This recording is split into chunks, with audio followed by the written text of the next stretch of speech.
निर्विघ्नं कुरु मे देव सर्वकार्येषु सर्वदा। नारायणं नमस्कृत्यं नरं चैव नरोत्तमं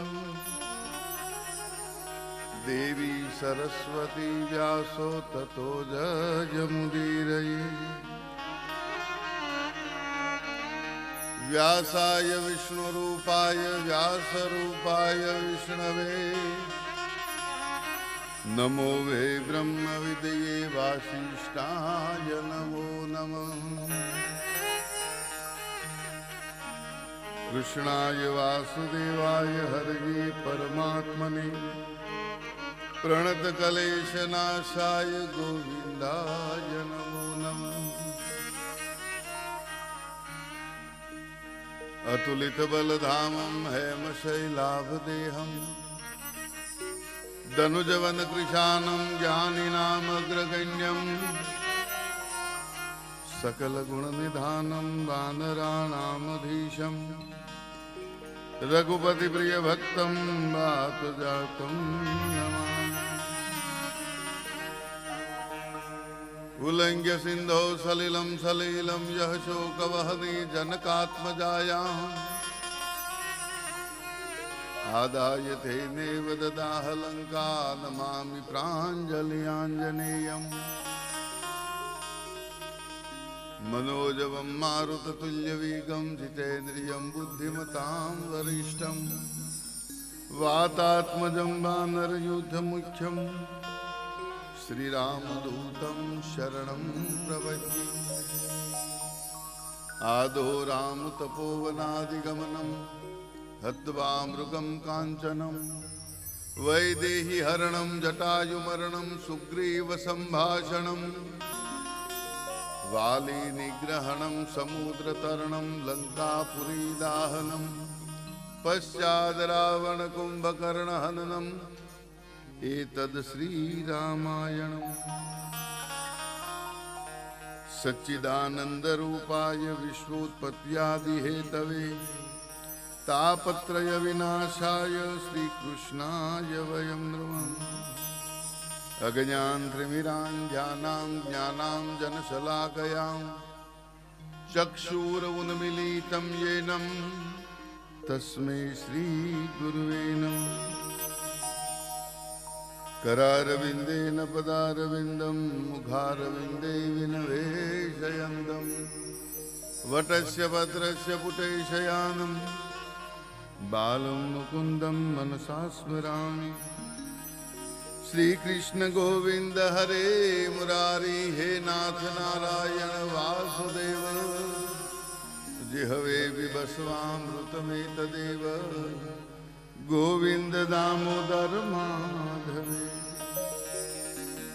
विक्रेतुकामाखिल गोपकन्या मूरारिपादार्पितचित्तवृत्ति दध्यादिकं मोहवशादवोचत् गोविन्द दामोदर माधवे।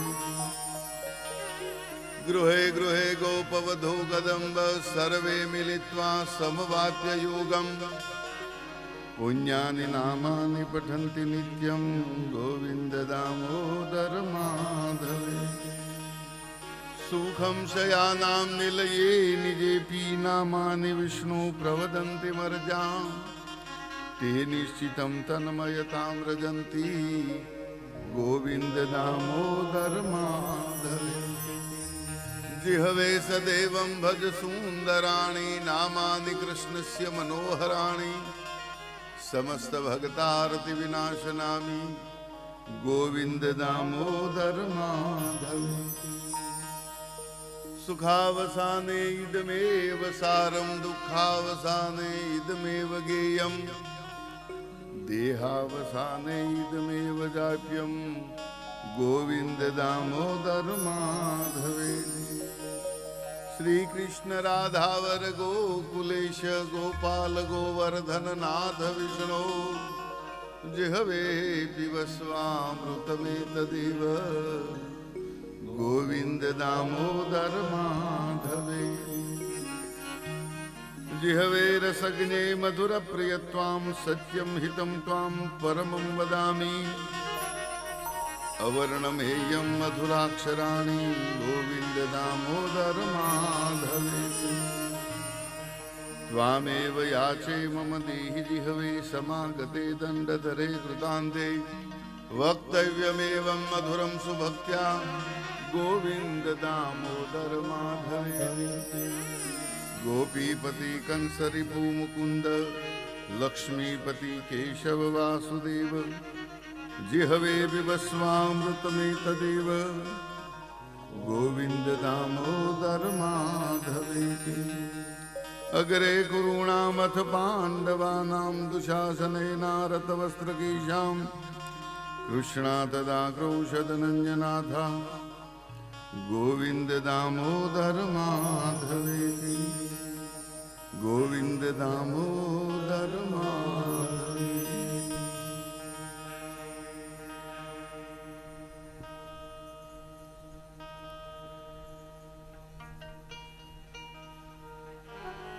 बजमन होंगे सफल सब काम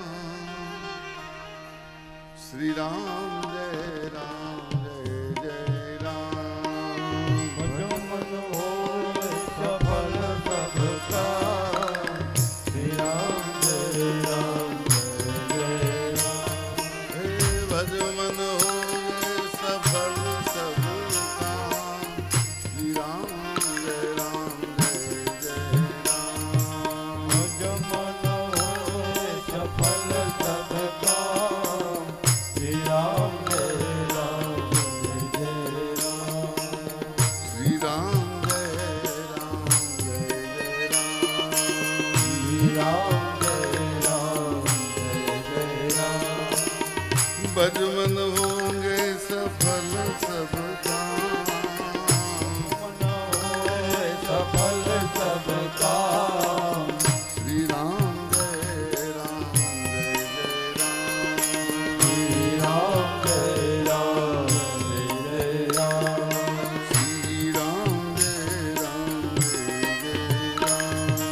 श्री राम जय राम जय जय राम। अवधपुरी के राजा राम अवधपुरी के राजा राम। हे अवधपुरी के राजा राम अवधपुरी के राजा राम। कौशल्या के प्यारे राम कौशल्या के प्यारे राम। कौशल्या के प्यारे राम। कौशल्या के प्यारे राम। भजमन होंगे सफल सब काम बजमन होंगे सफल सब काम श्री राम जय राम जय जय राम। श्री राम जय राम जय जय राम। श्री राम जय राम जय जय राम। श्री राम जय राम जय जय राम। राम नाम की महिमा भारी राम नाम की महिमा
राम चरित्र दिखाया, राम ने राम चरित्र दिखाया, राम ने राम चरित्र दिखाया, राम ने राम चरित्र दिखाया, राम मनुष्य के रूप में आया, राम मनुष्य के रूप में आया, राम मनुष्य के रूप में आया, राम मनुष्य के रूप में आया, अवध विहारी सुंदर श्याम, अवध बिहारी सुंदर श्याम, भज मन होवे सफल सब काम, भज मन होवे सफल सब काम, भज मन होवे सफल सब काम,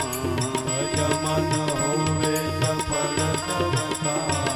श्री राम जय राम जय जय राम, श्री राम जय राम जय जय राम, श्री राम जय राम जय जय राम, श्री राम जय राम जय जय राम, राम नाम की है बलिहारी, राम नाम की है बलिहारी, राम नाम की है बलिहारी, राम नाम की है बलिहारी, राम जपो नित है नर नारी, राम जपो नित है नर नारी, राम जपो नित है नर नारी, राम जपो नित है नर नारी, रघुपति राघव राजा राम, रघुपति राघव राजा,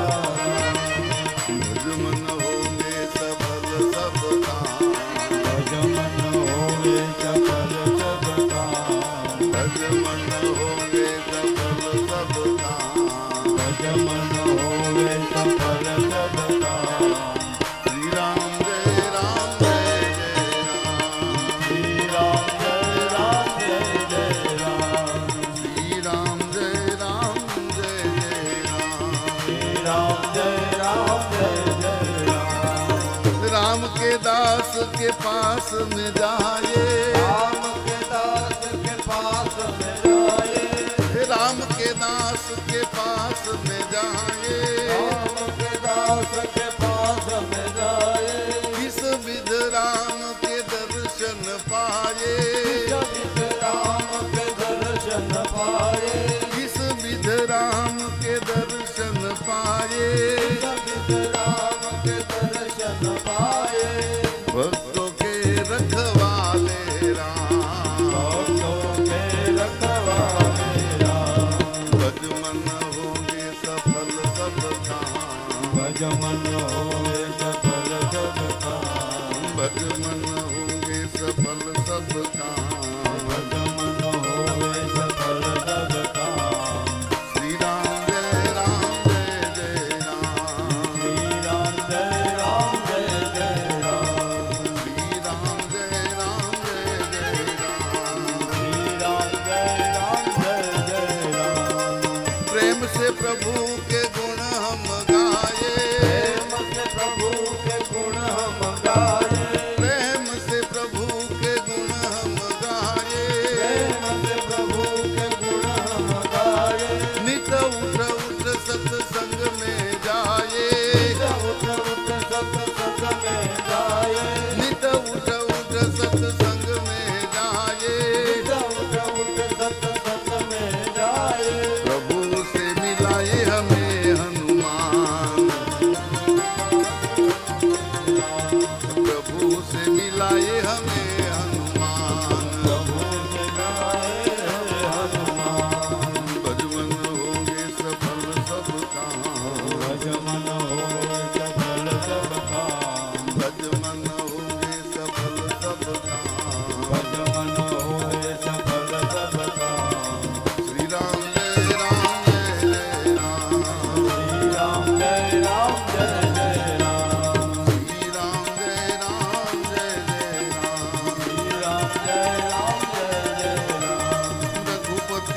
રાઘવ રાજા રઘુપતિ રાઘવ રાજા રામ રઘુપતિ રાઘવ રાજા રઘુપતિ રાઘવ રાજા રામ પતિત પાવન સીતારામ પતિત પાવન સીતારામ પતિત પાવન સીતારામ પતિત પાવન સીતારામ ભજ મન હોગે સફલ સબ કામ ભજ મન હોવે સફલ સબ કામ ભજ મન હોગે સફલ સબ કામ ભજ મન હોવે સફલ સબ કામ શ્રી રામ જય રામ જય રામ શ્રી રામ જય રામ જય રામ શ્રી રામ જય રામ જય શ્રી રામ જય રામ જય રામ શ્રી રામ જય રામ જય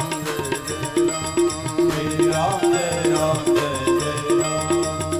રામ જય રામ શ્રી રામ જય રામ જય રામ કૃષ્ણ કનૈયા લાલ કી રામચંદ્ર ભગવાન કી સત્યનારાયણ ભગવાન કી પંચમુખી હનુમાનજી મહારાજ કી કષ્ટભંજન દેવ કી गिरिराज धरण की गोवर्धन नाथ की द्वारिकाधीश की सकल पितृदेव की गंगा मैया की गौ माता की अपने अपने मात पिता की सदगुरुदेव पुरुषोत्तम दास बापानी श्री बजरंग दास बापानी श्री ब्रह्मचारी बापानी अपने अपने मात पिता की अपने अपने गुरु गोविंद की श्री भागवत भगवान की सच्च सनातन धर्म की कुंज विहारी लाल की ओम नमः पार्वती पतये हर हर महादेव जन्मादस्य तुन्वयादितरतः चार्थेष्वभिघ्नस्वराट् तेने ब्रह्महृदायादिकवयो मुह्यन्ति यत सूरय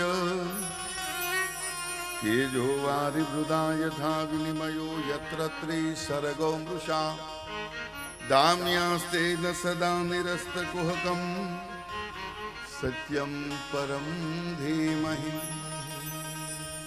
इत्यं विरञ्चि सुतकर्मवीर्य प्रादुर्भावमृताद्विद चतुर्भुज शंख गदाब्ज चक्रम पिनांगभासा नलिनी यतोक्षणम ભગવાનનું પ્રાગટ્ય થતા જગત આખું હર્ષિત બન્યું છે. ગૃહસ્થાશ્રમી સ્ત્રી પુરુષ જો સંયમી જીવન ગાળે, ભક્તિમય જીવન ગાળે તો પરમાત્માનું પ્રાગટ્ય થાય છે. ગૃહસ્થાશ્રમ એ ભોગ ભોગવવા માટે નથી, પણ કામ વિકારના નાશ માટેનો છે.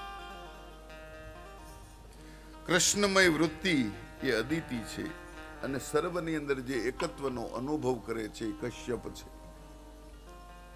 બધાને એકમય જુએ છે એ કશ્યપ છે. તેને ત્યાં પરમાત્માનું પ્રાગટ્ય થાય છે. વિકાર વાસના જાગે નહીં ત્યાં સુધી માનવમાં તેજ અને સૌંદર્ય ટક્યું રહે છે. બ્રાહ્મણ નિત્ય કર્મમાંથી જ્યારે શ્રદ્ધા ઘટે છે ને ત્યારે બ્રાહ્મણનું પતન થાય છે. નિત્ય કર્મ તો અવશ્ય કરવું જોઈએ અને આ નિત્ય કર્મ એ સદગુરુ દ્વારા પ્રાપ્ત થાય છે. પહેલા અત્યારના શિક્ષણની નીતિમત્તા બહુ ઘટી ગઈ છે, ખૂબ હલકું થઈ ગયું. 60 વિદ્યાર્થીનો એક ક્લાસ હોય તો એ શિક્ષક એમ કે વધારે જોઈશે, 50 થી વધારે ન ચાલે. પેલા 60,000 વિદ્યાર્થી એક જ ઋષિ ભણાવતો. પોલ ઋષિના આશ્રમની અંદર યાજ્ઞવલ્ક ભણવા ગયા ને ત્યારે પોલ ઋષિએ કીધું 60,000 છે, તું 60,000 ને એક થયો બોલ. પેલા એ કીધું કે જેમ દૂધમાં સાકર ભળે ને મારા જેમ હું ભળી જઈશ, મારું તમને અરુચિ નહીં આવે. અને પોલ ઋષિનો પ્રિય પાત્ર શિષ્ય યાજ્ઞવલ્ક થયો. મને એટલી બધી ગુરુની કૃપાથી એનામાં સામર્થ્ય આવ્યું. કાશી નરેશને તીર્થનું જળ દેવા માટે યાજ્ઞવલ્ક્યજીની પસંદગી ઉતારી હતી કે આને મોકલો, કેમ કે કાશી નરેશ તો બહુ વિદ્વાન છે, કાંઈ પ્રશ્ન પૂછશે ને આવડશે ને શું કરશે. પણ સદગુરુની કૃપા થઈને કાશી નરેશની પાસે જઈને કીધું, લ્યો મહારાજ આ તીર્થ જળ લાવ્યો. હવે એની કંઈક બિચારાની મતી ફરી ગયેલી તે વખતે ચોપાટની રમત રમતો હતો. ચોપાટની રમત રમતા રાજાનું ધ્યાન ચોપાટની અંદર છે. યાજ્ઞવલ્કે 3 વખત કહ્યું, મારા તીર્થ જળ લઈને આવ્યો છું, હું પોલ ઋષિનો શિષ્ય છું, આ તીર્થ જળને ગ્રહણ કરો. રાજા માન્યા નહીં. ત્રીજી વખત જયારે રાજાને કહ્યું ને, ત્યારે રાજાએ કહ્યું તને જ્યાં યોગ્ય જગ્યા લાગે ને ત્યાં તીર્થ જળ છાંટી દે. રાજાના મહેલની અંદર કાષ્ઠનો સ્તંભ હતો, એની ઉપર જળ છાંટ્યું તો એ સ્તંભની અંદર કૂપળો ફૂટી છે, નવી ડાળીઓ ફૂટી છે, સુંદર મજાના ફળ આવ્યા છે. રાજા વિચારમાં પડી ગયો કે આ તીર્થ ગ્રહણ જો મેં ગ્રહણ કર્યું હોત તો મારું ભાગ્ય સુધરી જાત, મને યુવાની પ્રાપ્ત થાત. પાછો પોલ ઋષિના આશ્રમ અંદર સૈનિકોને મોકલીને સંદેશો કહેવડાવ્યો, જે તીર્થ જળ લઈને આવ્યો હતો ને એને પાછો મોકલો ને પાછું તીર્થ આપો. યાજ્ઞવલ્કે ના પાડી છે, એક જ વખત મળે, આ તક છે ને એ ચૂકી જાય ન મળે. ગઈ પલ પાછી ફેર નહીં આવે, મૂર્ખ મૂંઢ ગમા. સદગુરુની કૃપા આવી છે. શિક્ષણ એવું હતું, વિદ્યાર્થી તેજસ્વી હતા, ટકાવારી ઉપર ધ્યાન ન રાખતા, તેજસ્વીતાને મહત્વ અપાતું. બ્રાહ્મણને પોતાના બ્રહ્મ તેજથી માન મળે છે. બલિના યજ્ઞ સ્થાનની અંદર પગલે પગલે પૃથ્વીને દબાવતા વામનજી આવે છે. બધા ઉભા થઈને વામનજીને આદર સત્કાર કરે છે. અરે યજ્ઞના આચાર્ય એવા શુક્રાચાર્ય પણ ઉભા થઈ અને અભિવાદન કર્યું છે. બલિને થયું કોણ આવ્યું કે ગુરુ પણ ઉભા થઈ ગયા. બલિએ જ્યાં પાછળ દ્રષ્ટિ કરીને ભગવાનને ઉભેલા જોયા છે. ભગવાનનું સ્વરૂપ જોતા બલિના મનની અંદર એવો સંકલ્પ થયો છે કે સર્વસ્વ આ બટુકના શરણે અર્પણ કરી વનની અંદર જઈને તપ કરું અને આ દેહનું કલ્યાણ કરું. આજ મારું સૌભાગ્ય છે, આવો બટુક મારા આંગણે આવ્યો છે. ભગવાન કહે છે, બલિ તારા સંકલ્પને હું જલ્દી પૂર્ણ કરીશ, પણ જ્યાં સુધી તારા ઉપર તારા ગુરુનું છત્ર છે ત્યાં સુધી એ બલિ તારી પાસેથી એક તલ ભાર પણ વસ્તુ હું લઈ શકું નહીં. સદગુરુની કૃપા છે, ગુરુના આશીર્વાદ છે.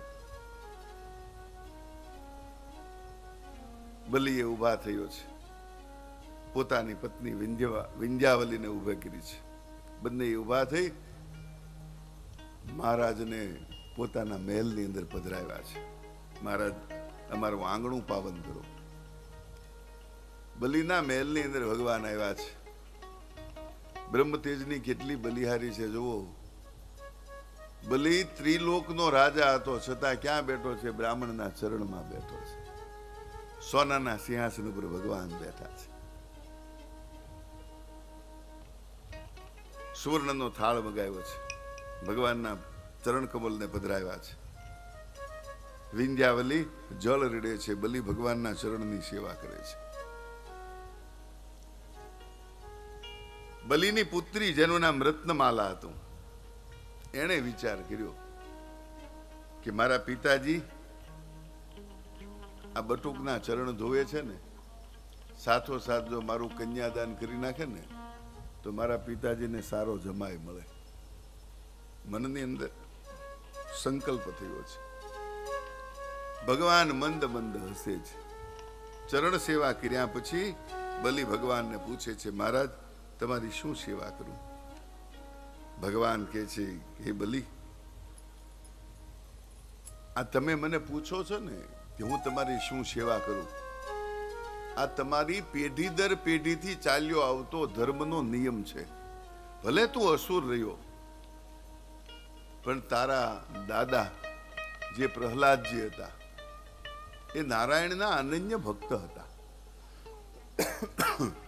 અને પોતાના પિતા શત્રુ હોવા છતાં પણ એમણે નારાયણનું નામ ત્યાગ્યું નહોતું અને ભગવત કૃપાથી એ અવિચળ સ્થાનને પામ્યા હતા. એ કેટલું બધું દાન દેતા. દાન દેવું એ તમારા પેઢી દર પેઢીથી ચાલ્યું આવે છે. વળી તમારા પિતાજી હે બલી વિરોચન એ પણ એટલા દાની હતા. એક બ્રાહ્મણે વિરોચનજીની પાસે આવીને કહ્યું કે મહારાજ, સંપત્તિ ઘણી છે પણ આયુષ્ય ઓછું છે. ધર્મરાજની પાસેથી મેં આયુષ્ય જાણ્યું તો મારું આયુષ્ય અલ્પ છે, માત્ર 30 વર્ષનું મારું આયુષ્ય છે. તો મહારાજ 30 વર્ષમાં તો કંઈ થઈ શકે નહીં, મારે વધારે આયુષ્યની અપેક્ષા છે. હાથમાં જળ લઈ સંકલ્પ કરી અને પોતાનું આયુષ્ય બ્રાહ્મણને દાનમાં આપી દીધેલું. એટલે તમે એમ કહી શકો કે મહારાજ હું તમારી શું સેવા કરું, આ તમારો વંશ પરંપરાગત ધર્મ છે. અને બલીની છાતી ફૂલાણી, તમારા વડવા વડલા પુણ્યશાળી. બલીએ કીધું મહારાજ તમારી ઈચ્છામાં આવે એ માગો. ભગવાને કહ્યું હું ભાઈ લોભિષ્ઠ નથી, મને સંતોષ છે. હે બલી તું સંકલ્પ કર કે આ બ્રાહ્મણ જે માગશે એ આપીશ. બલીએ કહ્યું મહારાજ તમે જે માગો એ, કદાચ આ આખું રાજ માગી લો તો એ આપી દો. ભગવાને કહ્યું કે જો વિચાર કરજે બલી. બલીએ કીધું ભલે. શુક્રાચાર્ય બલીના બાજુ બોલાવ્યો, અહીંયા આવે અહીંયા આવે. આ બ્રાહ્મણ છે ને એ મને કંઈક વિચિત્ર લાગે છે. બલીએ પૂછ્યું મહારાજ કેમ વિચિત્ર લાગે? આ મને વિષ્ણુની માયા લાગે છે, વિષ્ણુ પધાર્યા હોય એવું લાગે છે. હે ભલે જેવો સંકલ્પ મૂકીશ ને સર્વસ્વ હરી લેશે. એટલે આપણે કીધું ને ગુરુ ગોવિંદ દોનું ખડે કિસકો લાગુ ભાઈ, બલિહારી ગુરુ આપકી ગોવિંદ દિયો દિખાય. ભગવાનની ઓળખ ગુરુ જ કરાવીએ કે બીજું કોણ કરાવે?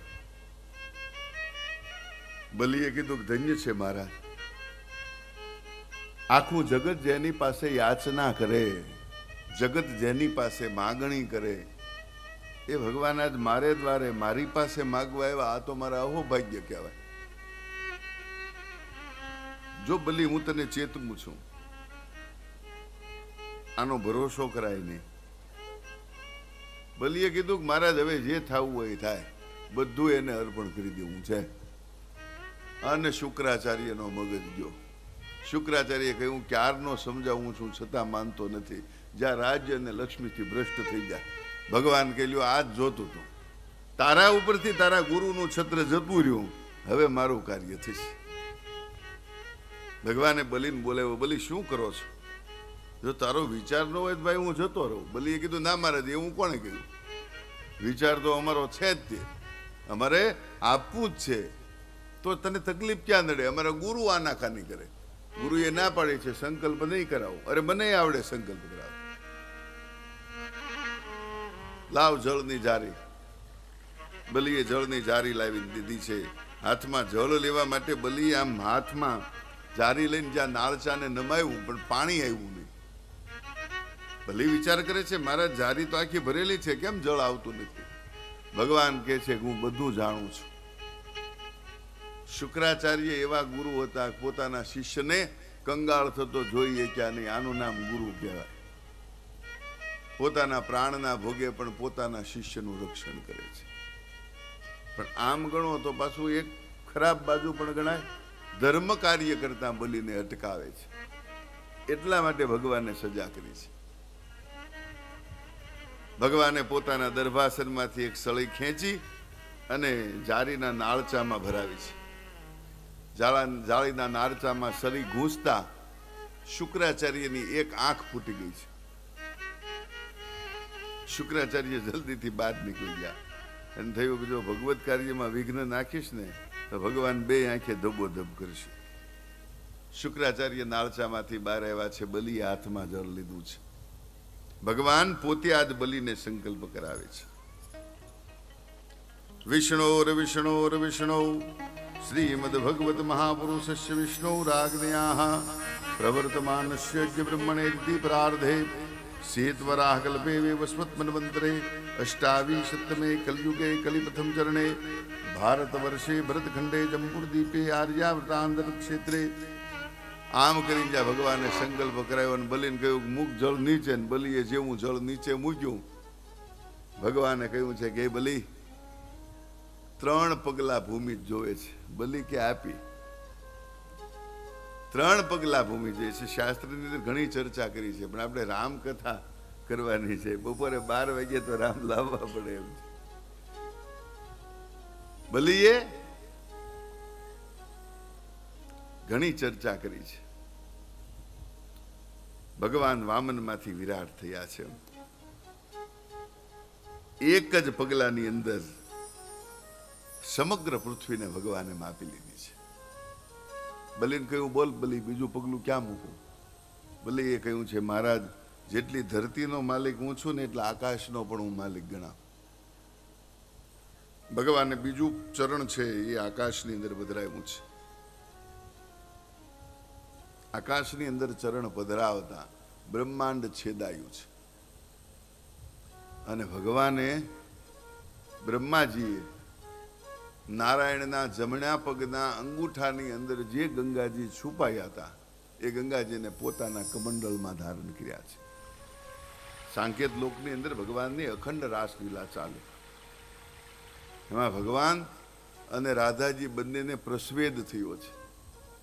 એમાંથી એક સુંદર કન્યાનું સર્જન થયું છે જે પતિત પાવની છે. ભગવાન વારંવાર આ કન્યા સામે દ્રષ્ટિ કરવા લાગ્યા છે. રાધાજીને ક્રોધ ચડ્યો છે, આ કન્યાનું હું પાન કરી જાઉં.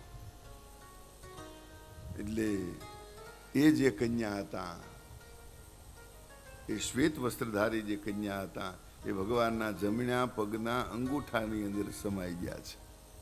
ઘણી શોધ કરવા છતાં રાધાજીને આ ગંગાજી મળ્યા નહીં. ભગવાનને પૂછ્યું છે, પ્રભુ ગંગાજી ક્યાં છે? ભગવાન કે યોગ્ય સમયે પ્રગટ થશે. આ બ્રહ્માંડ ભેદાતા ભગવાનનો ચરણ જ્યારે બ્રહ્મલોકની અંદર પહોંચ્યો છે ત્યારે બ્રહ્માજીએ અને દેવતાઓએ ભગવાનના ચરણની સેવા કરી છે. અને એ ચરણની સેવા કરી અને અંગૂઠાની અંદર છુપાયેલા જે ગંગાજી હતા એને બ્રહ્માજીએ પોતાના કમંડળમાં ધારણ કર્યા છે. અને એ ગંગાજીને ભગીરથ પોતાના પિતૃઓના ઉદ્ધાર માટે, આ ભગવદપદી એને પિતૃઓના ઉદ્ધાર માટે ભગીરથ લાવ્યા. બલિને કહ્યું છે, બોલ બલિ, હવે ત્રીજું ચરણ ક્યાં મૂકું? બલિ વિચારમાં પડી ગયો, મહારાજ હવે તો કાંઈ રહ્યું જ નથી. સર્વસ્વ તમે હરણ કરી લીધું છે, હવે મારી પાસે કાંઈ નથી. ભગવાન કે એમ ન ચાલે. બ્રાહ્મણને હું એટલી દક્ષિણા આપીશ એમ કહી અને જે આપતો નથી, ચાલે જ નહીં. ભગવાને બલિને સોમવલ્લી ખાંડવાના ખારણિયાની સાથે બાંધી દીધો. પ્રહલાદજીને સમાચાર મળ્યા છે. હું પ્રહલાદજીએ કહ્યું, મહારાજ એક તો બધું લૂંટી લીધું અને પાછો આને બાંધ્યો. ભગવાને કહ્યું, હે પ્રહલાદજી, તમે તો સમજો છો મારા બંધનમાં આવવું સહેલું નથી. મારું બંધન એ ભક્તો માટે કલ્યાણ કરતા છે. બલિ મારો આશ્રિત બન્યો છે. બલિ એ જીવાત્મા છે અને કૃષ્ણ, અરે વામનજી એ પરમાત્મા છે. પરમાત્માના બંધનની અંદર આવવું બહુ સહેલું નથી. ભગવાનને મેળવવા માટે દોડ કરવી એ તો બરોબર છે, પણ ભગવદ પ્રાપ્તિ થયા પછી જે નિત્ય કર્મ કરવાનું છે એ જ્યારે જીવ ચૂકે, અને ભગવાનને તો ભક્તિની પરાકાષ્ઠામાં સ્કંદ પુરાણમાં તો ત્યાં સુધી બતાવ્યું છે કે જીવાત્મા ભગવદ સ્મરણ કરે. જીવાત્મા ભગવદ સ્મરણ કરે અને એ સ્મરણની અંદર જ્યારે વૃદ્ધાવસ્થા આવે અને ત્યારે એ સ્મરણ કદાચ જો ચૂકાઈ જાય ને તો ભગવાન કે હું એનું એ ધ્યાનમાં નથી લેતો, એને જે નિત્ય સ્મરણ કર્યું છે એને યાદ રાખું છું. અંતકાળે કદાચ મારો ભક્ત ભગવત સ્મરણ ભૂલી જાય. ઘણા લોકોએ ફરિયાદ કરતા, અમારા દાદાએ આખી જિંદગી ભગવાનને લોટો ચડાવ્યો અને હવે અત્યારે હાલી ચાલી શકતા નથી. ખાટલામાં પીડ્યા ન કહેવાના શબ્દો કહે છે, ન બોલવાનું બોલે છે. આની મતિ ફરી ગઈ છે એને ભગવાન કઈ રીતે લઈ જાય છે? ભગવાન છે દયાળુ છે, ભક્ત વત્સલ છે. ભગવાને અર્જુનને બહુ સરસ જવાબ આપ્યો છે, કરોમી બંધુ વિચ્છેદ. હું જેને મારા આશ્રિત બનાવું ને એને સમાજથી વિખૂટો પાડી દઉં છું. સમાજ એનો તિરસ્કાર કરવા માંડે. પછી જે મારો બને ને ત્યાં સુધી ત્યાંથી બને, ત્યાં સુધી લૌકિક વ્યવહારમાં જવાની એ બધી ઈચ્છા પ્રગટ થાય.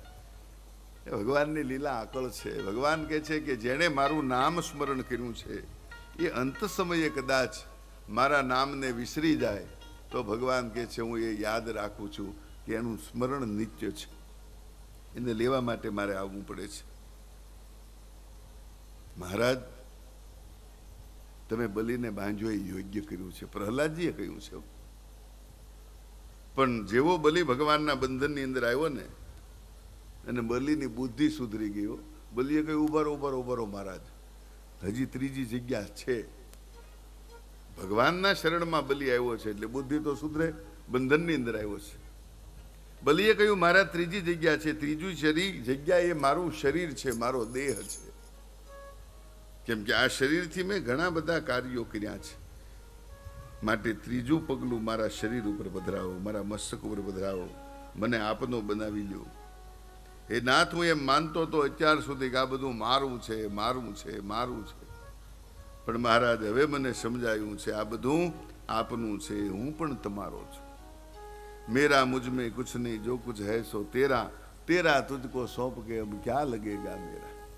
મારું તો ક્યાં કાંઈ છે, નકામો ગર્વ કરું છું. બલિ આત્મસમર્પણ ભક્તિના આચાર્ય છે. ભગવાન 3 સ્થાને હાર્યા છે. એક વાલી આગળ હાર્યા, એક આ બલિ આગળ હાર્યા, અને એક કાલી નાગની પાસે ભગવાન હાર્યા છે. ભગવાને ત્રીજું ચરણ બલિના મસ્તક ઉપર પધરાવ્યું છે. વામનજી ખૂબ રાજી થયા છે.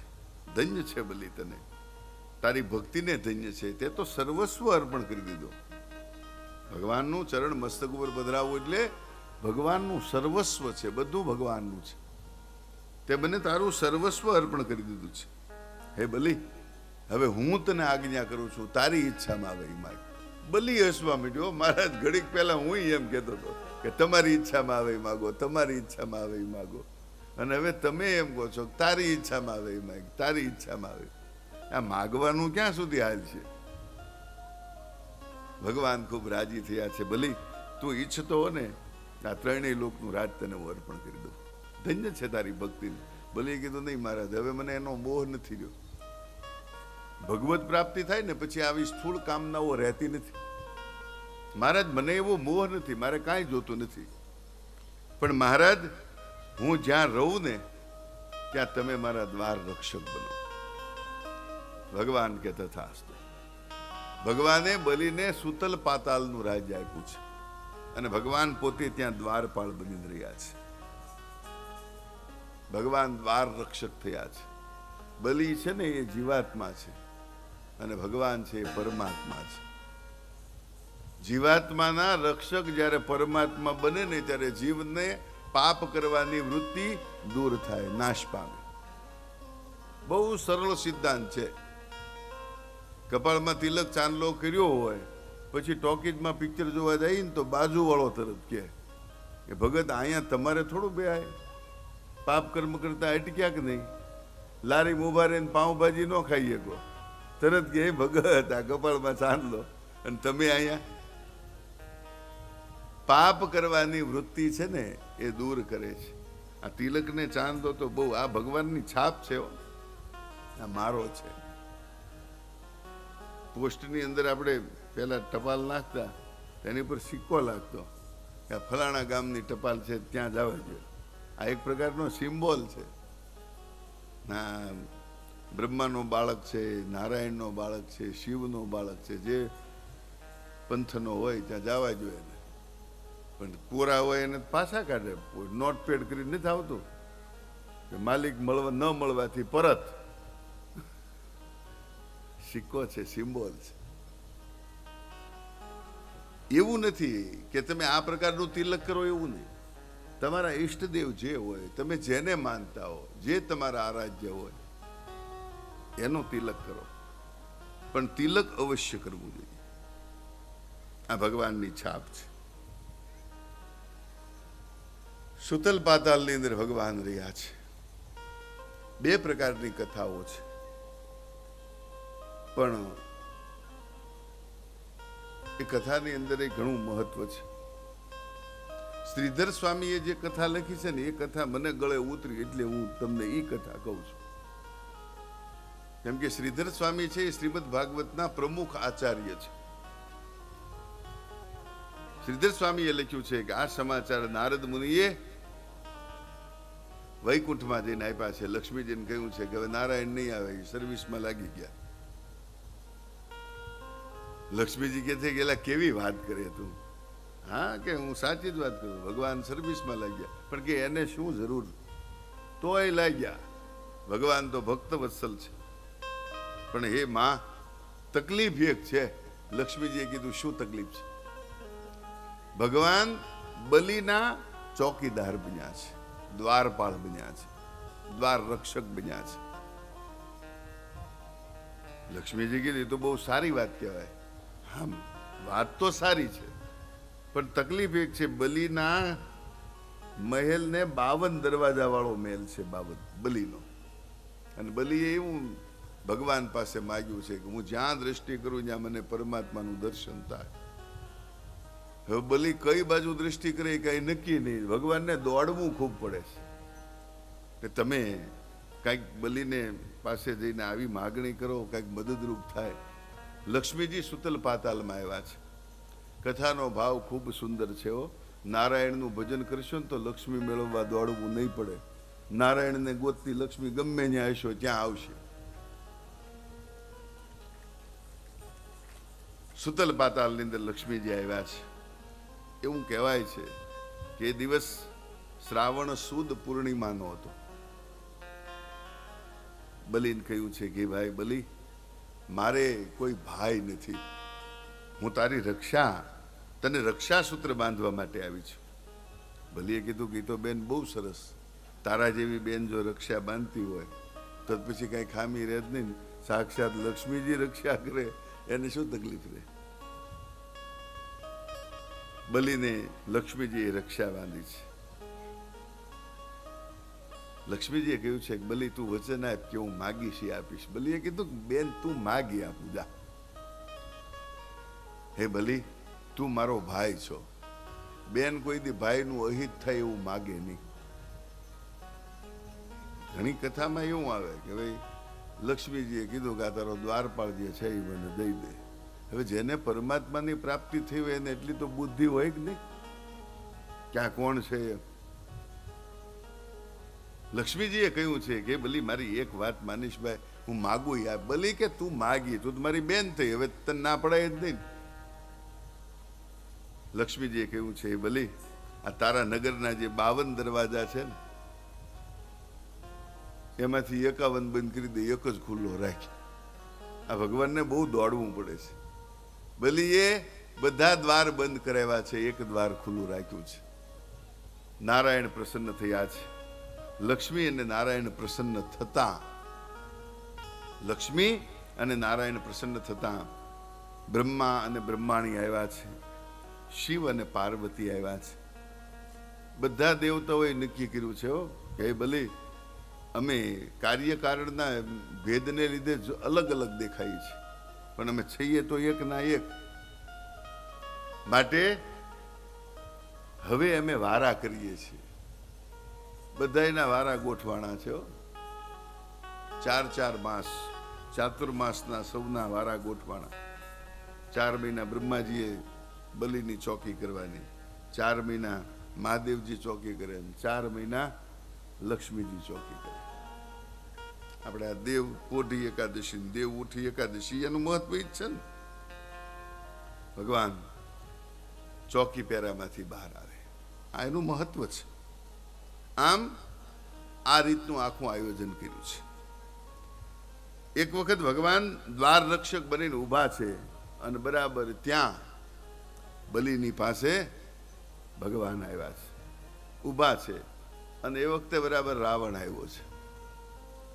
રાવણ એટલે કામ ભાવ છે. કામ ભાવ જ્યાં પ્રગટ થયો ને, બલિની આગળ કામ ભાવ પ્રગટ થયો એટલે બલિએ વિચાર કર્યો હવે શું કરવું. ભગવાન કે બલિ તું ચિંતા કરીમાં, જ્યાં સુધી હું તારું દ્વારનું રક્ષણ કરું છું ને ત્યાં સુધી કામ પ્રવેશ છે નહીં. રાવણે કહ્યું છે કે મારે આ બલિની સાથે યુદ્ધ કરવું છે. ભગવાન કે પહેલા એના રક્ષકારે યુદ્ધ કરાય, પછી માલિકારે યુદ્ધ કરાય ને. મારી હારે યુદ્ધ કરે. એક લાત મારીને ફેંકી દીધો સમુદ્રની બહાર. પછી રાવણે કોઈ દી બલિની સામે જોયું નથી. ભગવાનના ભક્તો હોય ને એને કામ ભાવ ક્યારેય સતાવતો નથી.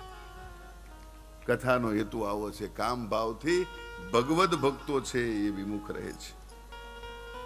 બલિનું ચરિત્ર સાંભળતા અનંત જન્મના પાપનો ક્ષય થાય છે. રાજોર્વાચ ભગવાન શ્રોતુમિચ્છામિ હરેરદભૂત કર્મણમ અવતાર કથા માધ્યમ માયા મત્સ્ય વિડંબણમ. પરીક્ષિત મહારાજ કહે છે કે પ્રભુ, હવે તમે મને બીજી કોઈ દિવ્ય કથા હોય તો કઈ સંભળાવો. ભગવાન કહે છે, ભગવાન બાદરાયણ કહે છે કે માત્ર જળનો જ આહાર કરી અને સત્યવ્રત નામનો રાજા ભગવાનનું તપ કરતો હતો. કૃતમાલા નદીના કિનારે આ રાજાનો આશ્રમ હતો. જો રાજા હતો છતાં વૈભવનો ત્યાગ કરી તપ કરવા માટે જતો રહ્યો. વાનપ્રસ્થ આશ્રમ દરેકે સ્વીકારવો જ જોઈએ. ભલે પછી ઘરની અંદર રહી એનો કોઈ વાંધો નહીં, પણ મનથી ઘરમાંથી નિવૃત્ત થઈ જવાય. મનથી નિવૃત્ત થવું એટલે પછી છોકરા હવે એમ કે બાપુજી આ ફલાણી જગ્યાએ, તો કે ભાઈ હવે એ વ્યવહાર તમારે કરવાનો, હવે અમારે એમાં કઈ માથું ન મરાય. પછી ખાટલે બેઠા બેઠા ભગવાનનું નામ સ્મરણ કરાય. છોકરાઓ પૂછે એટલે જવાબ દેવાય. બાકી બીજું નહીં, કોણ આવ્યું ને શું કામ આવ્યું ને ક્યાંથી આવ્યું ને કેમ આવ્યું ને એ લપ ન કરાય. એ નિવૃત્તિ એને કહેવાય. પછી થાળીની અંદર જે આવે એ ખાઈ લેવાય. પછી એમાં કઈ બાંધછોડ ન કરાય. હરગવાનું શાક હોય તો બોળી બોલીને ખાવું, ભલે દાંત ન હોય તો શું થઈ ગયું. પણ એ પ્રકારે જો આપણું જીવન હશે ને તો એ એક પ્રકારનો સંન્યાસ જ છે.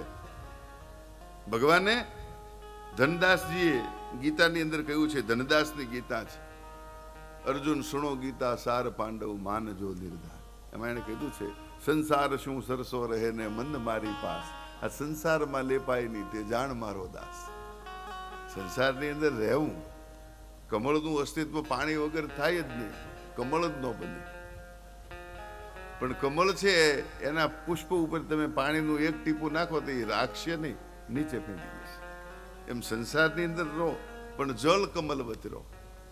સંસારનો સ્પર્શ ન થવો જોઈએ. આ સત્યવ્રત રાજા કૃતમાલા નદીના કિનારે માત્ર જળનો આહાર કરીને તપ કરે છે. બન્યું છે એવું, એક વખત સૂર્યનારાયણને અર્ઘ્ય આપી રહ્યા છે રાજા. જપા કુસમ સંગાશમ કાશ્યપેયમ મહાજ્યોતિ તમોરીમ સર્વ પાપગ્નિમ પ્રણતોસ્મી દિવાકરમ. આમ સૂર્યનારાયણને જ્યાં અર્ઘ્યનું જળ અર્પણ કરવા જાય ને ત્યાં હાથમાં એક માછલી આવી છે. આ નાની એવી માછલીને મનુષ્ય જેવી વાચા થઈ છે. માછલી કહેવા લાગી છે કે રાજન, આ જળની અંદર મને તું પુનઃ સ્થાપિત કરતો નહીં, કેમ કે આ જળની અંદર મોટા મોટા મત્સ્ય છે, મને એની બીક લાગે છે. અને તમારો તો ધર્મ છે અમારા પ્રાણ બચાવવા, અમારું રક્ષણ કરવું, શરણાગત છીએ. રાજાએ કહ્યું કે તમે મારા કમંડળની અંદર સ્થાનને પામો. રાજાની પાસે જે કમંડળ હતું એમાં એ મત્સ્યને મૂકી છે. રાજા પોતાના આશ્રમે જ્યાં પરત ફર્યા છે ત્યાં પેલી માછલીને મનુષ્ય જેવી વાચા થઈ છે. માછલી કહે છે, રાજન, આ કમંડળનું જળ મને ઓછું પડે છે, મારો શ્વાસ રૂંધાય છે, મને આનાથી મોટા જળમાં પ્રવાહિત કર. રાજાએ મત્સ્યને લઈ પોતાના પર્ણકુટીની પાછળ આવેલા સરોવરમાં માછલી મૂકી છે. તો માછલી સરોવર જેવડી થઈ ગઈ. રાજાને કહે છે કે રાજન, આ સરોવરનું જળ પણ મને ઓછું પડે છે. રાજાએ વિચાર કર્યો છે આ કોઈ સામાન્ય મત્સ્ય નથી, સ્વયં નારાયણ છે. રાજાએ બે હાથ જોડી આ મત્સ્ય નારાયણ ભગવાનને પ્રાર્થના કરી છે કે ક્ષણે ક્ષણે રૂપ બદલનાર હે પ્રભુ, આપ કોણ છો? ત્યારે મત્સ્ય નારાયણ કહેવા લાગ્યા છે, હે રાજન, હું મત્સ્ય નારાયણ છું અને હવે પૃથ્વીનો લય થવાનો છે, માટે આજથી 7મા દિવસે આ સમગ્ર જગત છે ને એ જળમય બની જશે. ત્યારે હું તારા માટે એક નૌકા મોકલીશ. એ નૌકાની અંદર તું બેસી સર્વ વનસ્પતિઓના બીજ, દરેક પ્રાણીઓના સૂક્ષ્મ શરીર અને સપ્તર્ષિઓને સાથે લઈ આ નૌકાની અંદર બેસજો. પ્રલયના જળની અંદર નૌકા જ્યારે હાલક ડોલક થવા લાગે ત્યારે વાસુકી નાગથી આ નૌકાને તું મારી શીંગડી સાથે બાંધી દેજે. પ્રલયના જળ ઓસરે ત્યારે તું નવી સૃષ્ટિનું સર્જન કરજે. એ વખત સમયનો મનુ તું સત્યવ્રત મનુ નામે ઓળખાય છે. રાજાએ કહ્યું છે ભલે, જે પ્રમાણે મત્સ્યનારાયણે કહ્યું છે એ પ્રમાણે બધું બન્યું છે. અને રાજા દરેક પ્રાણીઓ, પશુઓ, પક્ષીઓના સૂક્ષ્મ શરીર લઈ અને નૌકાની અંદર બેઠા છે. સપ્તર્ષિઓ સાથે છે, વનસ્પતિના બીજો સાથે છે. અને બ્રહ્માની એક રાત્રિ સુધી આ નૌકાની અંદર રાજાએ અને સપ્તર્ષિઓએ વિહાર કર્યો છે. અને ભગવાન અંતર ધ્યાન થયા છે. સમુદ્રના જળ ઓસર્યા છે. ભગવાનના કયા મુજબ બધું બન્યું છે. મત્સ્યનારાયણે હયગ્રીવને મારી બ્રહ્માજીને વેદ પાછા આપ્યા છે. ઇતિ શ્રીમદ ભાગવત મહાપુરાણે પારમહંસ સંહિતાયામ અષ્ટમ સ્કંદ કૃષ્ણાર્પણમસ્તુ. કાયેન વાચા મનસેન્દ્રિયર્વા બુદ્ધ્યાત્મના વા પ્રકૃતિ સ્વભાવા કરોમિ યદ યદ સકલમ પરસ્મૈ નારાયણાયેતિ સમર્પયામિ. આઠમા સ્કંદનું પુષ્પ ભગવાનના ચરણની અંદર અર્પણ કરી 9મા સ્કંદનો આપણે પ્રારંભ કરીએ છીએ. આ 9મો સ્કંદ છે એ ઈશાનું કથ લીલા કહેવામાં આવે છે. જે ભગવાનનું ડાબુ સ્તંભ છે. એમાં 24 અધ્યાય છે અને 964 શ્લોક છે. રાજોર્વાચ મનવંતરાણી સર્વાણી તયોક્તાની શ્રુતાની ચે વીર્યમ અનંત વીર્યમ ચ હરે અદ્ભુત કૃતાની ચ. પરીક્ષિત કહે છે, ગુરુજી આપે મારા ઉપર કૃપા કરી છે સર્વ મનવંતરોની અને એમાં ભગવાને કરેલા કાર્યોની આપે મને સમજ આપી છે. પણ મહારાજ, તમે મને કહ્યું હતું કે સૂર્યવંશ અને ચંદ્રવંશની કથા ખૂબ અદ્ભુત છે. તો મહારાજ એ કથા કહેવાની કૃપા કરો. શુકદેવજી મહારાજ કહે છે કે રાજન, સૂર્યવંશ અને ચંદ્રવંશની કથા ખૂબ અદ્ભુત છે. કરોડો વર્ષ સુધી એનું વર્ણન કરીએ ને તો પણ એ વર્ણવી શકાય તેવી નથી. દર્ભની સળીથી કદાચ સાગર ઉલેચવાનો પ્રયત્ન કરીએ તો સાગર ઉલેચી શકાય, પણ સૂર્યવંશ અને ચંદ્રવંશ વર્ણવો ખરેખર અશક્ય છે. આ વંશનું વર્ણન જ અશક્ય છે. પૃથ્વીના રજકણ ગણી શકાય, આકાશના તારા ગણી શકાય, વરસાદની ધારા ગણી શકાય, પણ સૂર્યવંશ અને ચંદ્રવંશનું વર્ણન ક્યારેય થઈ શકે નહીં. હે રાજન, કશ્યપ અને અદિતિના પત્નીથી વિવસ્વાનનો જન્મ થયો છે, જે સૂર્યનારાયણ કહેવાયા છે. આ સૂર્યનારાયણને વિશ્વકર્માની પુત્રી સંજ્ઞા સાથેનો વિવાહ થયો છે. અને એ સંજ્ઞા દ્વારા શ્રાદ્ધદેવ મનુ, યમ અને યમુના એટલાનું પ્રાગટ્ય થયું છે. કથા બહુ સુંદર છે, પણ પ્રેમાનંદ ભટ્ટે જે આખ્યાનમાં લખી છે ને એ પ્રમાણેની કથા બહુ સરસ છે. બન્યું છે હું એક વખત સૂર્યનારાયણ એની માતાએ એને પ્રશ્ન કર્યો કે બેટા, દરેક માતા પિતાને ચિંતા હોય પોતાનું સંતાન છે એના વિવાહ યોગ્ય જગ્યાએ થઈ જાય. તારા તને જે કાંઈ કન્યા દેખાડીએ છે બધામાં તું ના પાડ કે નહીં, મારે અહીંયા મન નથી, અહીંયા મારે મન નથી. તારે ક્યાં વિવાહ કરવો એ તો કે તે કોઈ કન્યા ધ્યાનમાં રાખી છે? સૂર્યનારાયણ કહ્યું કે હા, મારા ધ્યાનમાં છે. કોણ છે? વિશ્વકર્માની પુત્રી સંજ્ઞા એ મારા ધ્યાનમાં છે. તમે ત્યાં જઈને માગું નાખો. અદિતિ આવ્યા છે અને સંજ્ઞાની પાસે માગું નાખ્યું છે. સંજ્ઞાની માગું નાખતા સંજ્ઞાની માએ ના પાડી છો, તમારા પુત્રની હારે મારી દીકરી પરણાવવાની કા રે છે. આખો દિવસ સવારથી સાંજ સુધી રખડ્યા જ કરે, ઘરમાં ટાંટ્યો નહીં, અને વળી તેજ કેટલો હામુય જોઈએ કાંઈ નહીં. મારી દીકરી ક્યાંય નહીં પરણે ને તો કૂવામાં નાખી દઈશ. આ પ્રેમાનંદના શબ્દો છે. પ્રેમાનંદ ભટ્ટ પેલા આખ્યાન કરવા આવતા ને, આખ્યાન દ્વારા આ શિક્ષણ અપાતું. માણ ભટ્ટ હતા, માણ વગાડે ગામડે ગામડે આખ્યાન કરે. જૂની સંસ્કૃતિ બધી લુપ્ત થઈ ગઈ, હવે હું છે નહીં. મારી દીકરી કદાચ નહીં વરે ને તો કૂવામાં નાખી દઈશ, પણ તારા દીકરા હારે તો નો જ પરણાવ. અને અદિતિ ઘરે આવ્યા છે. સૂર્યનારાયણ સાંજે પરત ફર્યા. માને ઉદાસ જોઈને સૂર્યનારાયણ પૂછ્યું, કેમ થયું માં, કેમ ઉદાસ? માએ કીધું કે આ તારા પરાક્રમ બધે નડ્યા. ઘરમાં ટાંટીઓ બાળીને બેસતો નથી ને ચારે કોઈ રખડ્યા કરે. સૂર્યનારાયણ કહ્યું કે માં એ તો મારું કામ છે, મને આ કામ સોંપેલું છે, હું વિશ્વંભર છું. એ બરોબર છે, પણ દીકરા આ કોઈ બીજા સમજવા જોવે ને. શું થયું શું? વિશ્વકર્માની પત્નીએ સંજ્ઞાને તારી સાથે પરણાવવાની ના પાડી. કાંઈ વાંધો નહીં માં, સામેથી બારહા કે ચાંદલો કરે તો આ પાડજે. અને દાવ ગોઠવ્યો સૂર્યનારાયણ. અને રાત્રિના સમયે રસોઈ બનાવતા તાવડી તૂટી છે. સંજ્ઞા દેવી આવ્યા છે સૂર્યનારાયણના ઘરે. અદિતિને કહ્યું છે કે માં અમારી તાવડી તૂટી ગઈ છે, તમારી તાવડી આપો ને રસોઈ બનાવીને પાછી આપી દઈશું. તાવડી આપી છે, પણ સૂર્યનારાયણ કીધું ઉભા રહો ઉભા રહો ઉભા રહો, તાવડી લઈ જાવ એનો કોઈ વાંધો નથી, પણ જો તાવડી તૂટીને તો ઠીકરી હાટે દીકરી લેશું. જરૂર હોય તો લઈ જાવ, નહીં તો રહેવા દો.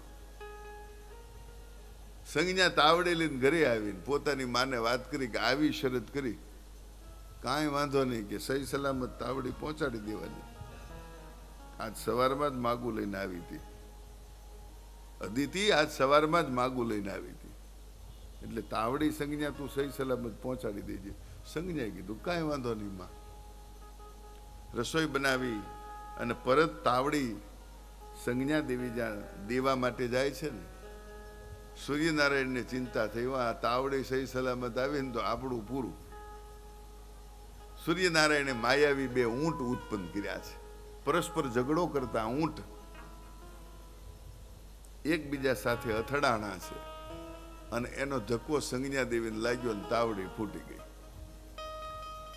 સંજ્ઞા દેવી આવીને માને વાત કરી, માં તાવડી તૂટી. તક તાવડી નહીં, તારા નસીબ ફૂટ્યા. હવે તારે સૂર્યનારાયણની સાથે સંસાર માંડવો પડશે. પેલા બધા વચનના પાકા હતા હો. એક વખત વચન દઈ દીધું એટલે પૂરું, પછી એમાં બીજો કઈ ફેરફાર ન થાય. ઘણું ના પાડ્યો અદિતિએ, પણ બોલી કે નહીં, 12 સાંકે ચાંદલો કરું, બાકી દીકરી તો હવે તને દીધે છૂટ ગયો. સૂર્યનારાયણ નું લગ્ન થઈ ગયા છે. એક દિવસ સંજ્ઞા દેવીએ કહ્યું કે આખો દિવસ ભટક્યા કરો છો, તમે કામ શું કરો? સૂર્યનારાયણ કીધું, હું વિશ્વનું ભરણ પોષણ કરું છું. આવતીકાલે વાત. બીજા દિવસે સવારે સૂર્યનારાયણ જ્યાં વિશ્વનું ભરણ પોષણ કરવા માટે નીકળ્યા છે, સંજ્ઞા દેવીએ કીધું 1 મિનિટ ઉભા રહો મારા.